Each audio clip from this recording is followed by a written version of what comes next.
y este efecto lo producen todas las sentencias, por lo menos en el proceso civil, lo producen todas las sentencias. Una vez que la sentencia queda firme, una vez que se produce cualquiera de esos supuestos que decía el artículo 153 de la Ley del Organismo Judicial, dentro del mismo proceso, ya lo decidido por el juez no se puede modificar.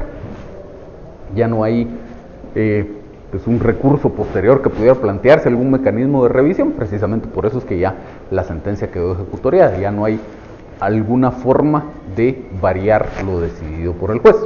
Y eso, como insisto, es un efecto de todas las sentencias una vez que quedan firmes.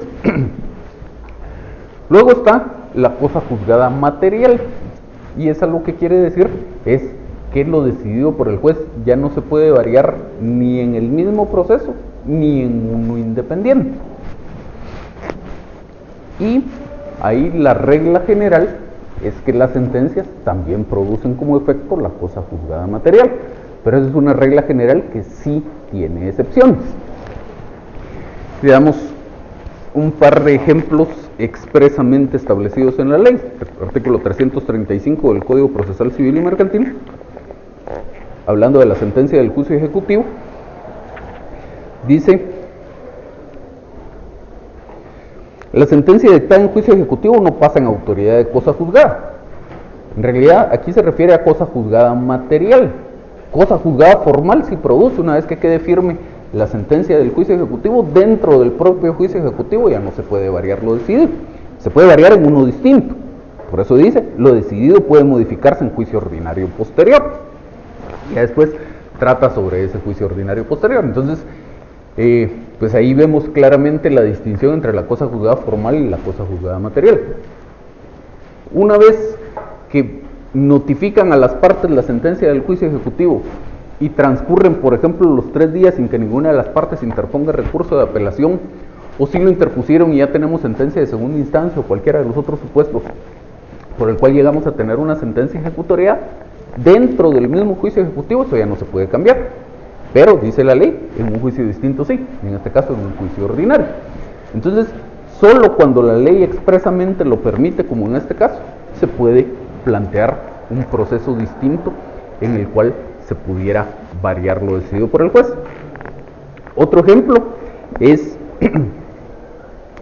con la fijación de la pensión alimenticia.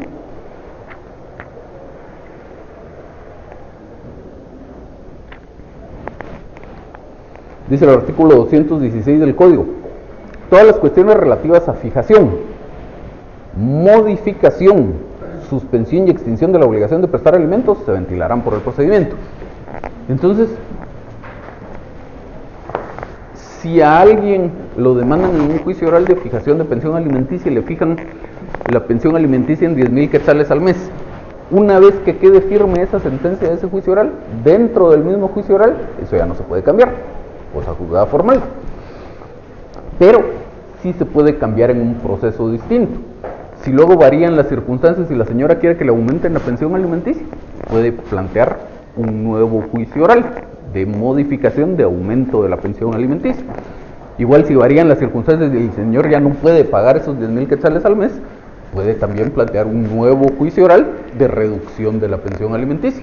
Y entonces ahí vemos, esa sentencia produce cosa juzgada formal dentro del mismo proceso.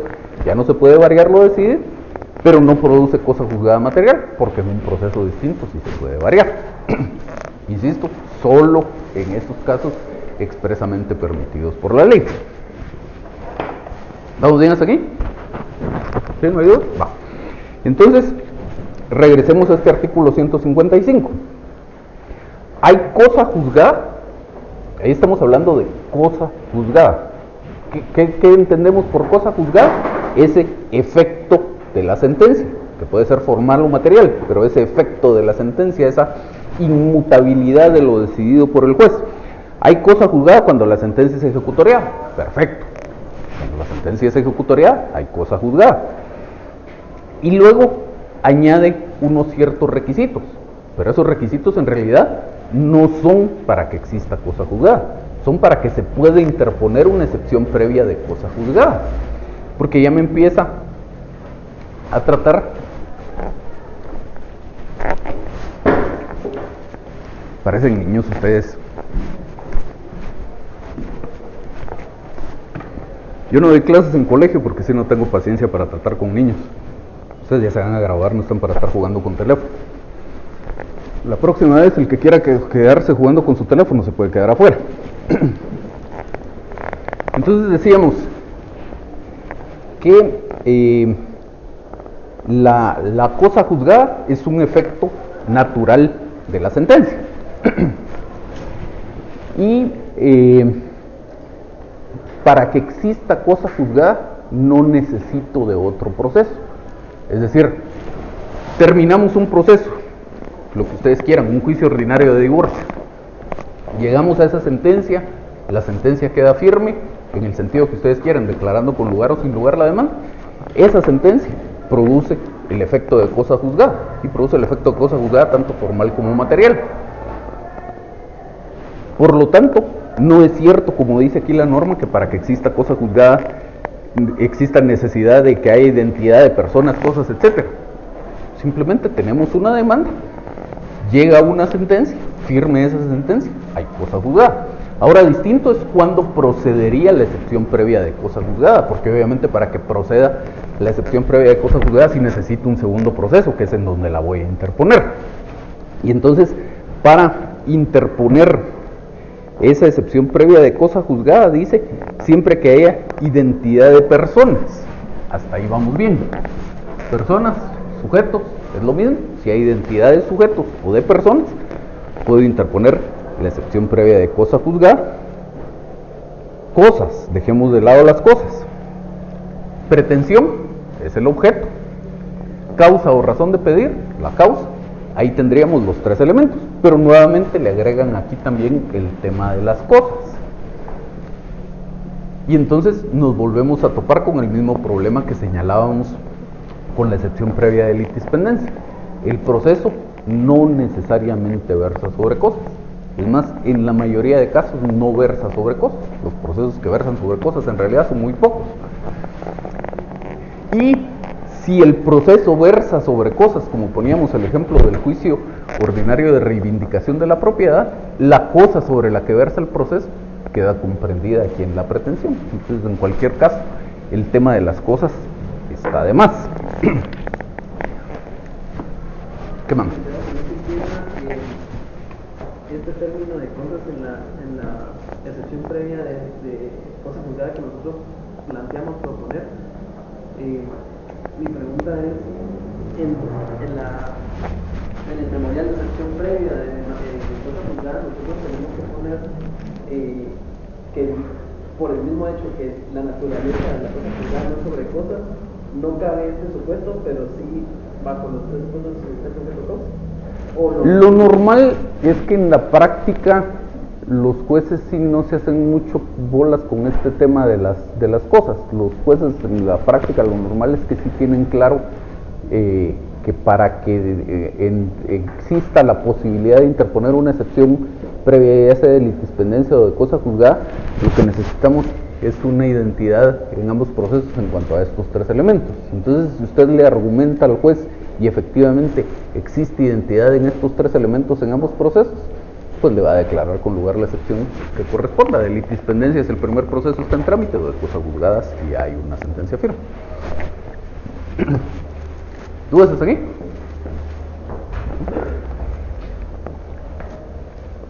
Entonces ya las normas que acabamos de ver. Y luego dice acá que la identidad debe ser en los tres elementos.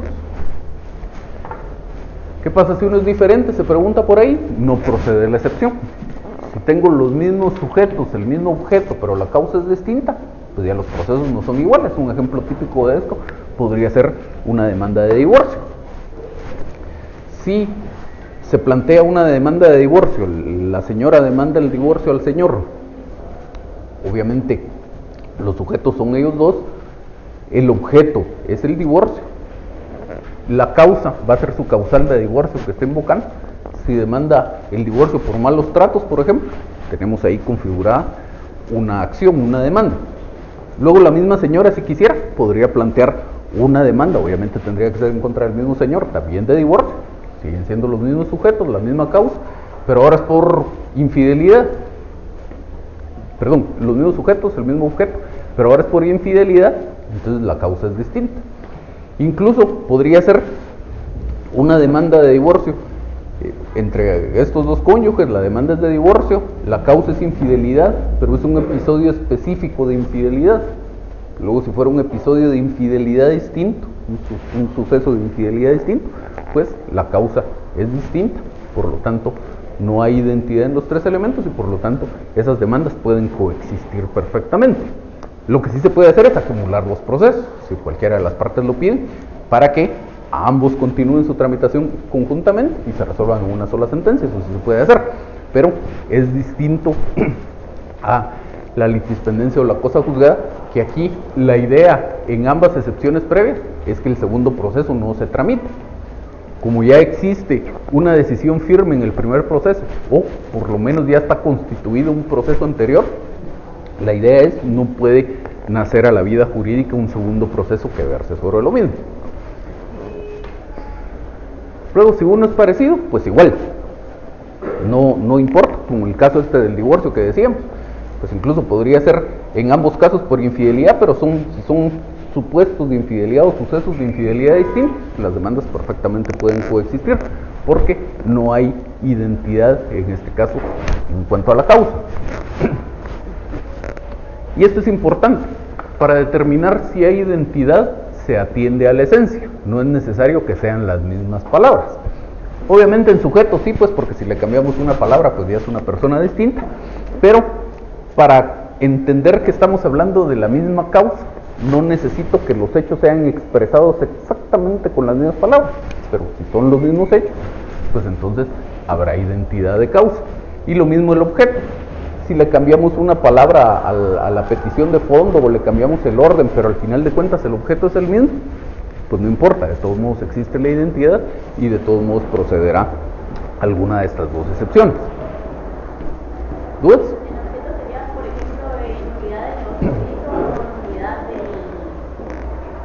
No tan general, específico.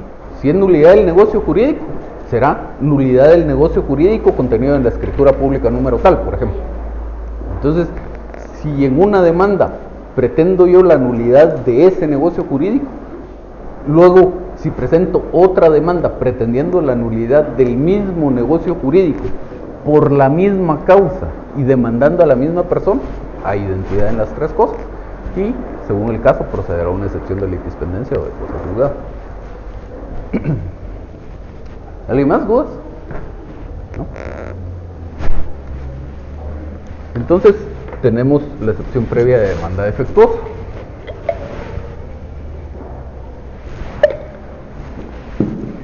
Y esta pues obviamente, como su nombre lo indica, procede cuando no se cumple con los requisitos establecidos para la demanda.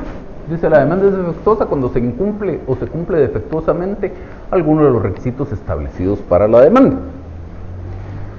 Si definitivamente no le incluyó un apartado de pruebas a mi demanda, por ejemplo, pues es defectuosa. Pero también es defectuosa si le incluye el apartado de pruebas, menciono algunas pruebas, pero no las menciono con claridad y precisión, por ejemplo. Si simplemente digo documentos y menciono ahí algunos documentos, recibos, por ejemplo, y no individualizo esos recibos, es una demanda defectuosa. Y dice aquí, la única norma que establece requisitos propios de la demanda es el artículo 106 del Código Procesal Civil y Mercantil, ya lo hemos dicho varias veces, solo hay 4 requisitos propios de la demanda: hechos, fundamento de derecho, pruebas y petición. Pero, por extensión, se considera también defectuosa la demanda si se incumple alguno de los requisitos establecidos en el artículo 61, que son los de toda primera solicitud. Entonces, si se incumple o no se cumple bien con cualquiera de los requisitos establecidos en cualquiera de esos dos artículos, estaremos en presencia de una demanda defectuosa y de la posibilidad para el demandado de interponer esta excepción previa. Dice acá, el incumplimiento de otros requisitos no da lugar a esta excepción. Si se incumple, recordarán ustedes que cuando veíamos los requisitos de la demanda, vimos varios requisitos que luego están establecidos en normas distintas. Por ejemplo, el tema de las copias que está en el artículo 63. Si se incumpliera ese requisito, lo procedente no sería interponer esta excepción, en todo caso impugnar la resolución que le dio trámite a la demanda. Y dice aquí específicamente el error en la vía procesal seleccionada no configura una excepción previa de demanda defectuosa. Si este tema es un caso sobre arrendamiento o desocupación, que dice el código que se tiene que ventilar en juicio sumario, y la demanda se presenta como juicio ordinario, ahí lo procedente no es interponer una excepción previa de demanda defectuosa, porque para empezar no existe una norma que me diga que yo le tengo que señalar al juez cuál es la vía procesal. Y sobre todo, si existiera el requisito, no está establecido ni en el artículo 61 ni en el 106. Por lo tanto, no procede esta excepción previa. Lo procedente en ese caso sería la impugnación de esa resolución que le dio trámite a la demanda.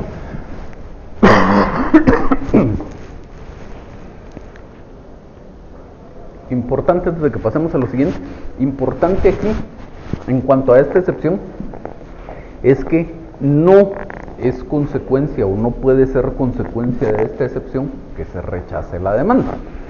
Muchos, cuando plantean la excepción previa de demanda defectuosa, piden que se declare con lugar la excepción previa de demanda defectuosa y en consecuencia se rechace la demanda. Eso no se puede pedir, eso no lo puede resolver el juez. ¿Por qué? Porque ya le dio trámite a la demanda. Si vemos la secuencia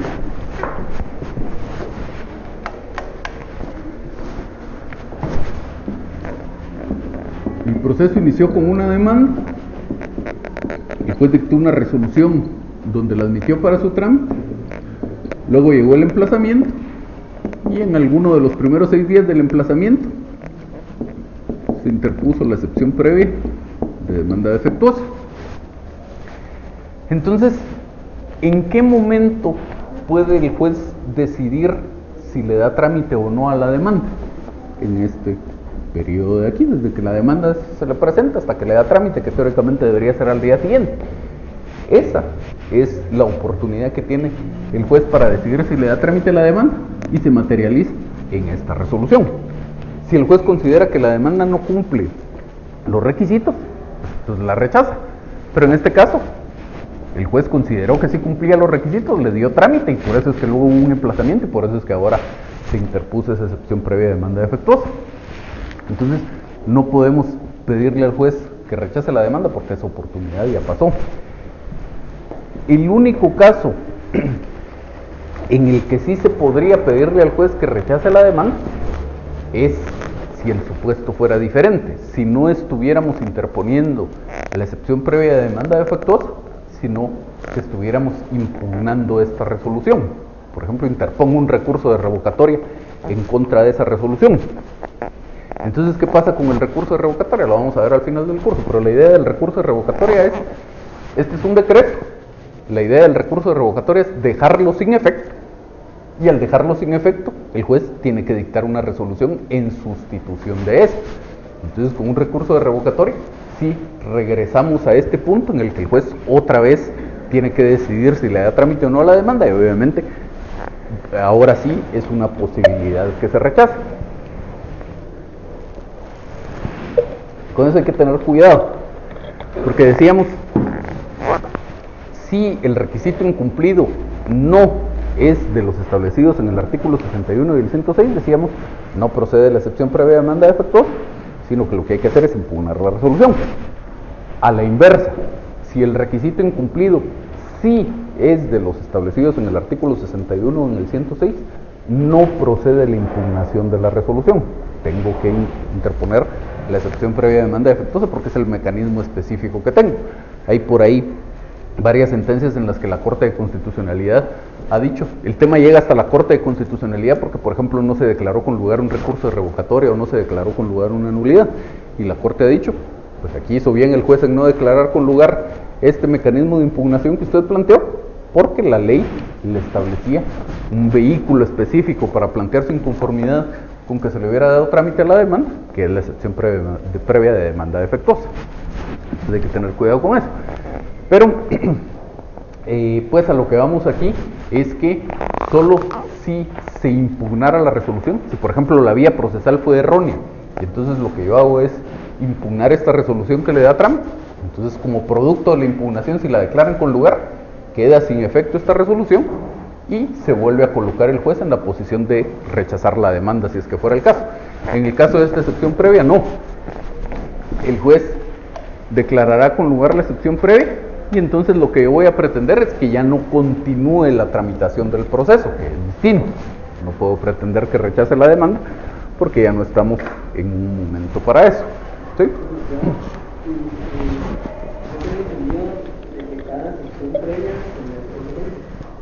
En este caso, así es. ¿Cuál es la consecuencia que tiene la demanda defectuosa? Las consecuencias son bien lógicas en cada caso. Ya decíamos, por ejemplo, con la incompetencia, las consecuencias son aquello que nos dicen los artículos 116 y 117 de la Ley del Organismo Judicial, que el juez inhiba de seguir conociendo y traslade las actuaciones al juez competente. Bueno, que se declara incompetente, que se inhiba de seguir conociendo y traslade las actuaciones al juez competente. En este caso, de la excepción previa de demanda defectuosa, la consecuencia en principio sería que se declare que la demanda es defectuosa, aunque sonaría medio redundante, pero esa es la consecuencia primaria. Entonces yo le pediría al juez que declare con lugar la excepción previa de demanda defectuosa, en consecuencia declare que la demanda es defectuosa, que no se continúe con la tramitación del proceso, y normalmente en cuanto a todas las excepciones previas, salvo que sea la de incompetencia o la de arraigo, se le agrega, bueno, por supuesto la de las costas, pero se le agrega una petición adicional por ahí, más o menos en el sentido de decir que se ordene el archivo del expediente, como para dejar totalmente claro que ya no se va a poder subsanar dentro de ese mismo expediente el asunto que dio lugar a que se declarara con lugar la excepción previa. Decíamos, dentro del mismo expediente esto no se puede corregir. Se podrá corregir por fuera y presentar otra vez la demanda formando un nuevo expediente, pero dentro del mismo expediente esto no se puede corregir. ¿Dudas alguien? ¿No? Sí.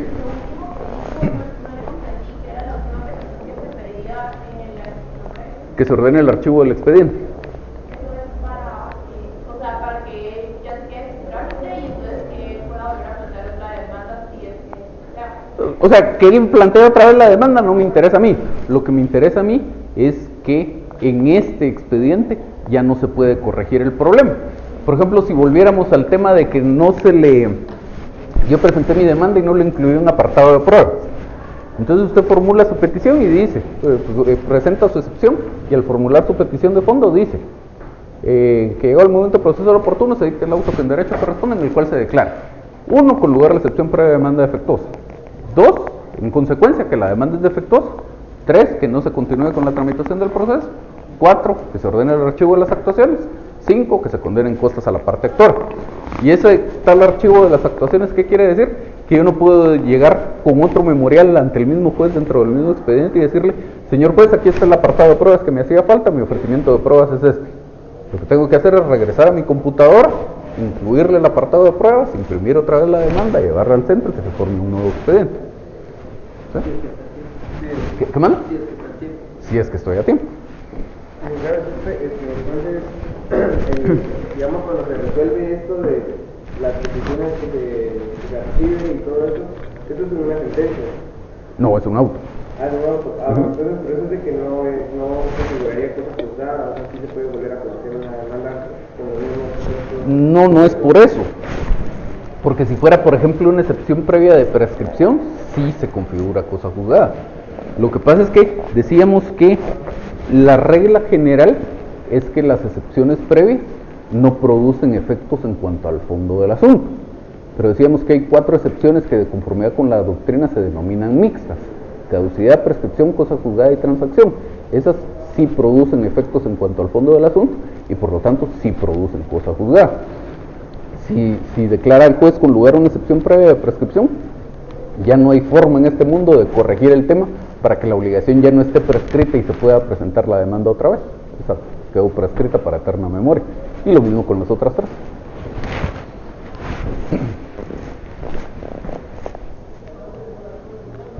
Luego tenemos la de falta de capacidad legal.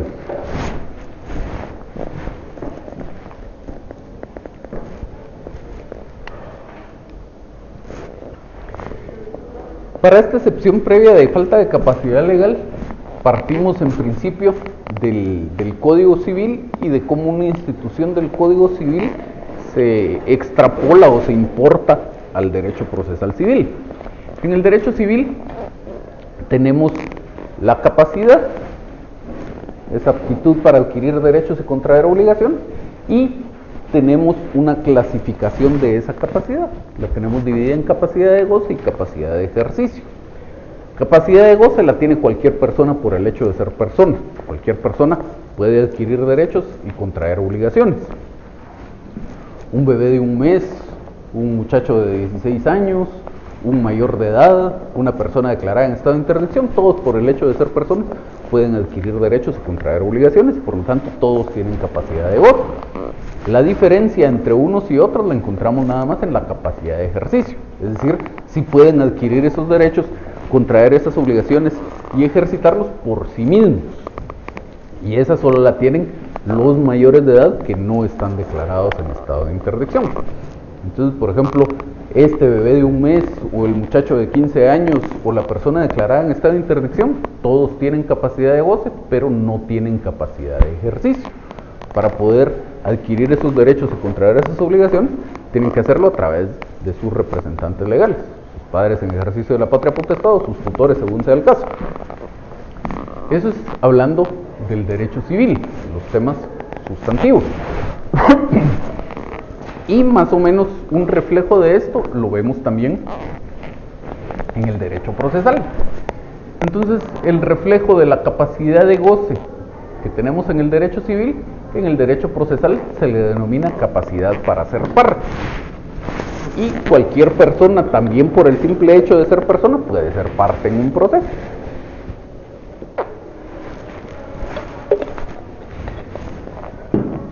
Parte actora o parte demandada, cualquiera de las dos. Una persona, no importa si es un menor de edad o una persona declarada en estado de interdicción, puede ser perfectamente parte en un proceso. Ahora, la diferencia es si tiene capacidad procesal o no. El reflejo de la capacidad de ejercicio en el derecho civil, en el derecho procesal es la capacidad procesal.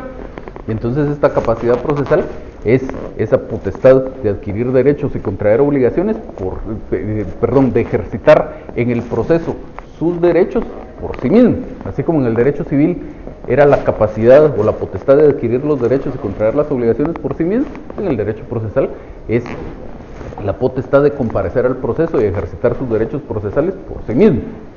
Entonces, si a mí, que soy mayor de edad y que todavía no me han declarado en estado de interdicción, me demandan, puedo comparecer al proceso por mí mismo. Si yo quiero demandar a alguien, puedo comparecer al proceso por mí mismo. Pero hace muchos años, cuando era menor de edad, no podía haber comparecido al proceso por mí mismo. Tendría en todo caso que haber actuado mis padres en ejercicio de mi patria potestad. Lo mismo con una persona declarada en estado de interdicción, tiene capacidad para ser parte, no tiene capacidad procesal. Debe ejercitar esos derechos procesales a través de un representante. ¿Me siguieron todos hasta aquí? Entonces, cuando tenemos un problema con esta capacidad procesal, cuando la persona no tiene capacidad procesal, solo tiene capacidad para ser parte, entonces podrá proceder esta excepción previa de falta de capacidad legal. Dice aquí que solo puede ser en el actor.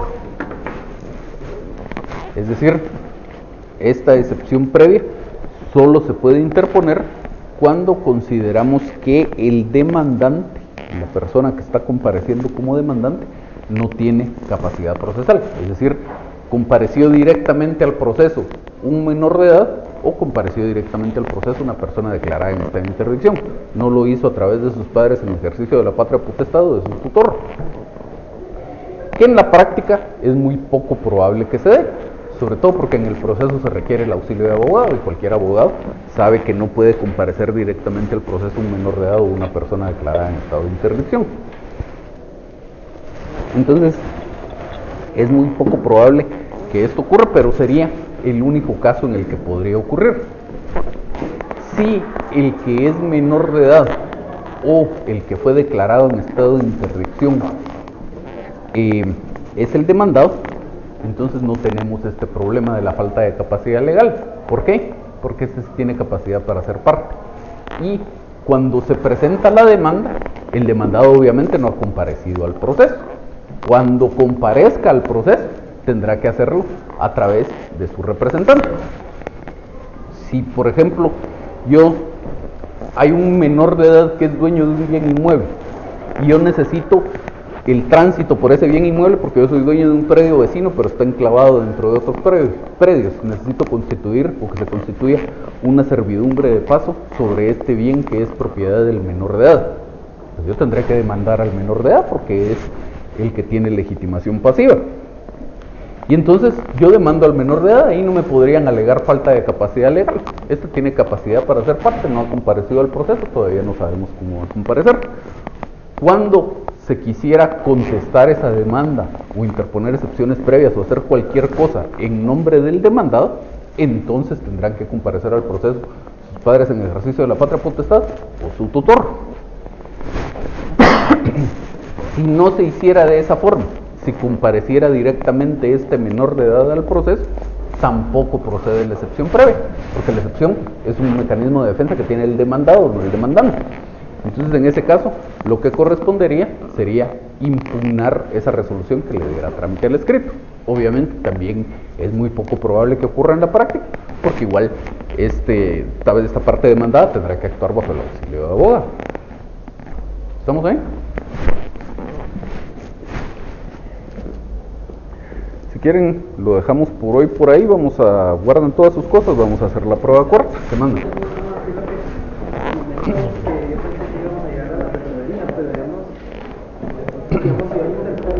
Una demanda y en el apartado del expongo individualizo mal mi representación, digamos que no pongo la razón del registro mercantil y no lo acompaño a la memoria, sino solo acompañé la acta notarial de nombramiento.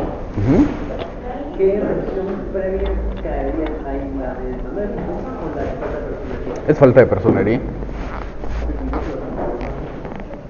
Es falta de personería. Es falta de personería. Falta de personería, porque